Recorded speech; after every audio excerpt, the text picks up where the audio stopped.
جس نے اس زمانے کے سید کی عزت نہیں کی، گویا اس نے اپنے عقیدے میں نجاست کی پہلی اینٹ رکھ دی۔ توجہ ہے یہ نہیں آپ؟ اور میں بار بار یہ حدیث پاکستان کے ممبروں سے پڑھ چکا ہوں اور پھر روزے کی حالت میں ممبر سے پڑھتا ہوں۔ امام نے فرمایا جو سید کے احترام میں جان بوجھ کر تعظیم کے لیے اٹھ کر کھڑا نہ ہو، سید آ جائے چاہے چھوٹا ہو چاہے بڑا، اور وہ اس کے احترام میں جان بوجھ کر کھڑا نہ ہو، وہ سمجھے میں پیسے والا ہوں، وہ سمجھے میں تو مولوی ہوں، وہ سمجھے میں تو دولت والا ہوں، وہ تو سمجھے میری برادری بڑی امیر ہے، وہ یہ سمجھے کہ میرا معاشرے میں بڑا مقام ہے۔ امام فرماتے ہیں اگر جان بوجھ کر، یعنی جان بوجھ کر لفظ کیوں استعمال کیا؟ بلا عذر شرعی، شریعت کا کوئی عذر ہے، مثلا بیمار ہے نہیں اٹھ سکتا، یہ ایک اور بات ہے، کسی تکلیف میں نہیں اٹھ سکتا، یہ ایک اور بات ہے، ممبر پر ہے آنے کے لیے سید آ جائے اٹھ کر نہیں کھڑا ہو سکتا، یہ عذر شرعی ہے کیونکہ ممبر ہے، مجلس میں تشریف فرما۔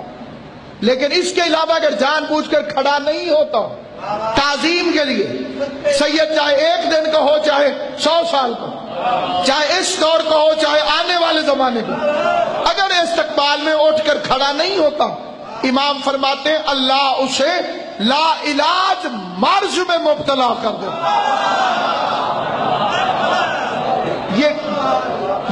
یہ باتیں کئی لوگوں کو فضول محسوس ہوں گی اور یہ اس بات کی علامت ہے کہ ان کے اندر جراثیم پیدا ہو چکے ہیں کہ اگر احترام سادات نہیں ہے تو پھر مذہب اہل بیت کی اصل ہی لوگ نے خراب کر، اگر اس کی اصل کا خیال رکھنا ہے، اور بلکہ یہ بات کثرت کے ساتھ میں کسی غیر کی کیوں بیان کروں، آپ اہل سنت علماء سے پوچھیں، شیعہ کو تو زیادہ محتاط ہونا چاہیے، آپ اہل سنت علماء سے پوچھیں، وہ کہتے ہیں کہ ہمارے عالم احمد ابن حنبل جب درس دینے لگتے تھے تو وہ بادشاہ بھی آ جائے تو اٹھ کر کھڑے نہیں ہوتے۔ بعضوں نے امام شافعی سے لکھا، بعضوں نے احمد ابن حنبل سے لکھا، ان کا بادشاہ بھی آ جائے وہ کھڑے نہیں ہوتے، وہ درس دیتے رہتے۔ اب ایک دن ان کے طلاب ان سے پڑھ رہے تھے، سارے مجمع تھا سامنے، اب وہ اس طرح سے تھا کہ وہ اس طرف بیٹھے ہوئے تھے اور مجمع کا رخ جیسے فرض کریں آپ کا میری طرف ہے، آپ کو پیچھے نظر نہیں آ رہا کہ کیا ہو رہا، تو پڑھاتے پڑھاتے بار بار کھڑے ہو جاتے۔ میں بڑی ذمہ داری سے ممبر سے روزے کی حالت میں اہل سنت کی روایت، وہ بار بار درس پڑھاتے پڑھاتے اٹھ کر کھڑے ہو جاتے، پھر بیٹھ گئے، پھر کھڑے ہو، پھر بیٹھ گئے۔ طالب علم حیران، جب درس ختم ہوا تو انہوں نے کہا کہ ہم نے آج تک آپ سے ایسا عمل نہیں دیکھا، آج آپ نے ایسا کیوں کیا؟ انہوں نے فرمایا کہ سادات کا ایک بچہ سامنے کھیل رہا تھا اور جب اس کے ہاتھ سے گیند نکلتی تھی تو وہ مجھے سامنے نظر آتا تھا، جب نظر آتا تھا تو میں اس کے استقبال میں اٹھ کر کھڑا ہوتا تھا۔ غور فرمائے گی نہیں؟ اور دوسرا واقعہ اہل سنت علماء نے اپنی کتاب میں لکھا، عبداللہ ابن شریک کی روایت، وہ کہتے ہیں کہ وہ جا رہا ہے حج پر، وہ راستے میں شام آ گئی، شام پہنچا تو اس نے دیکھا کہ کوئی 2 بچے ہیں جو مردہ مرغی کو اٹھا کے جا رہے ہیں۔ اس نے انہیں کہا کہ یہ حرام کو اٹھا کے کیوں جا رہے ہیں؟ انہوں نے کہا اس وقت یہ ہم پر حلال ہے۔ بات سمجھ میں؟ یہ شیعہ روایت نہیں ہے، اہل سنت روایت ہے آپ کی خدمت میں۔ اس وقت یہ ہم پر حلال ہے۔ وہ سمجھ گیا کہ بھوک سے ان کی وہ حالت ہے کہ اس وقت یہ مردار بھی کھا سکتے۔ تو اس نے پوچھا کہ تم کون ہو؟ کام بنی ہاشم، ہم سادات سے۔ وہ کہتے ہیں میں کانپا اور میں نے کہا کہ تمہارے گھر کے کتنے افراد ہیں؟ کہا ایک ہماری والدہ، 2 ہم ان کے بچے، گھر کوئی نہیں، جنگل میں ماں چھپی بیٹھی ہے، ہم شہر میں آتے ہیں شاید کھانے کو کچھ ملے، تو آج ہفتہ ہو گیا ہمیں کچھ نہیں ملا اور ہماری ماں نے پانی کے علاوہ کچھ نہیں کھایا، تو ہم یہ اٹھا کے گئے۔ وہ اہل سنت لکھتے ہیں کہ ہمارے اس عالم دین نے اپنا سارا حج والا پیسہ نکالا اور سادات کے ہاتھ پہ رکھا اور فرمایا کہ جاؤ اپنی والدہ کو دے دو اور اپنا گھر چلاؤ.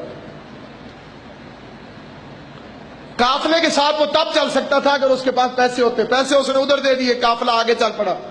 یہ شام میں پڑا رہا. اہل سنت لکھتے ہیں کہ جب قافلہ حج کر کے واپس آیا تو یہ دوبارہ اپنے قافلے میں ملا تاکہ اپنے وطن جائے. تو راستے میں ایک ایک بندہ آواز دے کے کہتا تھا, اے عبداللہ ابن شریک, کیا کہنے جو نور تیرے چہرے پہ تھا حج کے دوران. بات سمجھ میں آئی؟ اے عبداللہ ابن شریک, حج کے دوران کیا نور تھا تیرے چہرے پر. اور یہ کہتا ہے میں چپ کر کے سنتا رہا. کوئی کہتا ہے کہ تجھ سے اچھا طواف کسی نے نہیں کیا, کوئی کہتا تھا تجھ سے اچھا صحیح کسی نے نہیں کی, کوئی کہتا تھا تجھ سے پیارا احرام کوئی نہیں پہنے ہوئے تھا. یہ بڑا حیران حالت میں کہتا ہے کہ میں نے رات کے وقت مصلی پہ رو کے کہا, پروردگارا جب میں نے حج کیا ہی نہیں تو یہ لوگ کیوں کہتے ہیں. کسی نے مجھے حجر اسود کے پاس دیکھا, کسی نے مجھے طواف کرتے ہوئے دیکھا, کسی نے مجھے میقات کرتے ہوئے دیکھا, کسی نے مجھے احرام باندھتے ہوئے دیکھا. یہ ایک ندا اس کے کانوں میں آئی کہ تو نے آل محمد کی, سادات کی نصرت کی ہے. اللہ کہہ رہا ہے میرے گھر آ یا نہ آ, تیرا حج قبول ہے.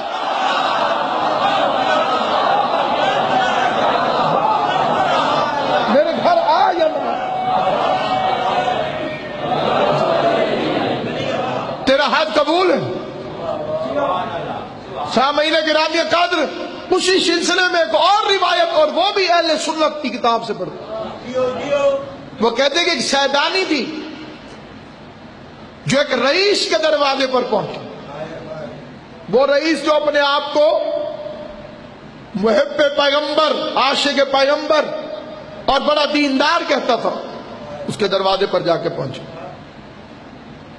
اس نے دستک دی. اس نے کہا میں تیرے نبی کی اولاد سے ہوں, میری مدد کر. اس نے کہا کوئی ثبوت پیش کر کہ تو سید زادی. اس گئے شہر میں میرا جاننے والا کوئی نہیں, پہلی دفعہ وارد ہوئی ہوں. بہرحال اس نے نہ مانا اور وہ وہاں سے چلی گئی. اہل سنت علماء لکھتے ہیں کہ اس رئیس کو خواب میں میدان قیامت نظر آئے, اور میدان قیامت میں دنیا پیاسی ہے, اور الامان الامان نفسا نفسی, اور کہتا ہے کہ میں اس تپتی ہوئی زمین پر دوڑتا ہوا پیغمبر پر میری نظر پڑی, اور میں نے دیکھا کہ حضور کے ہاتھوں میں جام کوثر, اور آقا اپنے امتیوں کو پلاتے چلے جاتے. وہ کہتا ہے میں دوڑتا ہوا حضور کے پاس اس پیاس کے عالم میں گیا, اور میں نے تڑپ کے کہا یا رسول اللہ مجھے کوثر پلائیے, میں آپ کا امتی ہوں. حضور نے فرمایا کوئی گواہ پیش کر. توجہ ہے, کوئی گواہ پیش کر, تیری کیا گواہی ہے کہ تو میرا امتی ہے. اس نے کہا آقا میں یہاں پر اپنا کہاں سے گواہ لوں. کہا جس طرح سے تو نے میری نسل کا نام لے کر اس نے سوال کیا. اب وہ سیدانی تھی یا نہ تھی یہ اس کا اور میرا معاملہ ہے.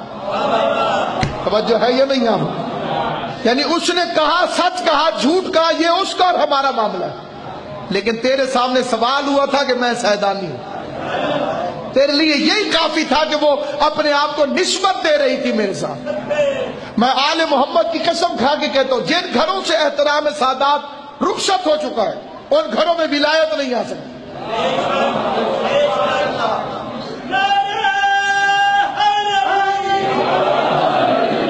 اگر انسان ذرا سا بھی باضمیر ہو تو سادات کے الزام پر جب نظر کرے تو اس وقت ایک بات ذہن میں رکھے کہ یہ کن ہستیوں کی اولاد ہے. سید کا بچہ بھی نظر آئے اس کے سامنے, اس عقیدت سے اگر انسان جھکے کہ نہیں معلوم ہے اس کی پشت میں کون کون سے اولیاء اللہ گزرے, ظاہر بینی پر نہ جاؤ. جو بندے کہتے ہیں جی اعمال اچھے نہیں تو آپ اللہ تو نہیں, اعمال کا بدلہ تو خدا دے گا. میں ایک مثال عرض کروں, اگر روٹی کا ٹکڑا زمین پر گرا پڑا ہو تو کیا اس میں پاؤں رکھ کے چلنے کا حکم ہے؟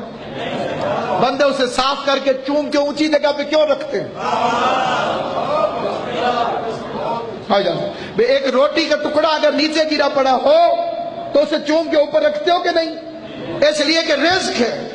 تو غیرت کا تقاضا یہ ہے کہ جب انسان رزق کی عزت کرنا جانتا ہو تو رزق بانٹنے والے کی اولاد کی عزت کو کیوں نہیں جانتا؟ ہر انسان اپنے کردار کا خود جواب دے۔ کوئی شخص داڑھی نہیں رکھتا، خود جواب دے گا۔ کسی کے گھر میں پردہ نہیں ہے، خود جواب دے گا۔ کسی کے گھر میں کسی نے روزہ نہیں رکھا ہوا، خود جواب دے گا۔ آپ کو اجازت نہیں کہ آپ غصہ اور قہر دکھائیں کہ یہ جناب نماز نہیں پڑھتا، یہ داڑھی نہیں رکھتا، یہ روزہ نہیں رکھتا، یہ کس طرح سے مومن ہے، یہ کیسے مومن ہے۔ یہ وہ معاملات ہیں جو بندے اور خدا کے درمیان۔ آپ پر فرض ہے احترام سادات، احترام مومن، احترام شیعہ۔ آپ اپنا فرض ادا کریں، نہ کہ کسی پر اعتراض۔ اور جب انسان اس منزلت پر آ جائے، اس زمانے کے سید کی جو عزت شروع کر دے، اسے پتہ چل جائے گا کہ عظمت سادات کیا ہے۔ میں اس خاندان کی برابری کس طرح سے کر سکتا ہوں؟ قبلہ نزاکت شاہ صاحب مجمع میں تشریف فرما ہے۔ اگر نزاکت شاہ صاحب سے کوئی قرآن کی قسم اٹھوا کے پوچھے کہ کیا آپ اپنے والد کے برابر ہیں، تو وہ فرمائیں گے میں برابر نہیں۔ یہ اپنے والد کے برابر نہیں، ان کا والد اپنے والد کے برابر نہیں، وہ اپنے والد کے برابر نہیں، تو 2 ٹکے کا ملا محمد کے برابر کس طرح سے ہوگا؟